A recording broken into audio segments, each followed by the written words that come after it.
অবৈধভাবে করতোয়া নদীতে বালু উত্তোলনের বিরুদ্ধে শাহজাদপুরের ভ্রাম্যমাণ আদালতের অভিযান পরিচালনা করা হয়েছে। এ সময় বাংলা ড্রেজারের মাধ্যমে অবৈধভাবে বালু উত্তোলনের অপরাধে 2 ড্রেজার শ্রমিককে 1 মাসের বিনাশ্রম কারাদণ্ড প্রদান করা হয়েছে। বুধবার দুপুরে সিরাজগঞ্জের শাহজাদপুর উপজেলার হাবিবুল্লাহ নগর ইউনিয়নের বাদলবাড়ি মাজার সংলগ্ন করতোয়া নদীতে এই অভিযান পরিচালিত হয়। ভ্রাম্যমাণ আদালত পরিচালনা করেন সহকারী কমিশনার মোহাম্মদ মুশফিকুর রহমান।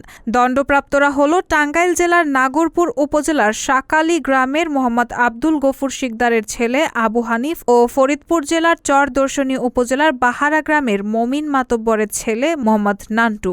উল্লেখ্য, সম্প্রতি শাহজাদপুর উপজেলায় বালু দস্যুদের দৌরত্ব দিন দিন বেড়েই চলছে। করতোয়া, বড়াল নদীসহ বিভিন্ন নদীর একাধিক স্থানে অবৈধভাবে ড্রেজারের মাধ্যমে বালু উত্তোলনের মহোৎসব চলছে। এতে নদী পাড়ের বাড়িঘর ও কৃষি জমি ধ্বংস হচ্ছে। রায়হানা মুন, সবার কথা।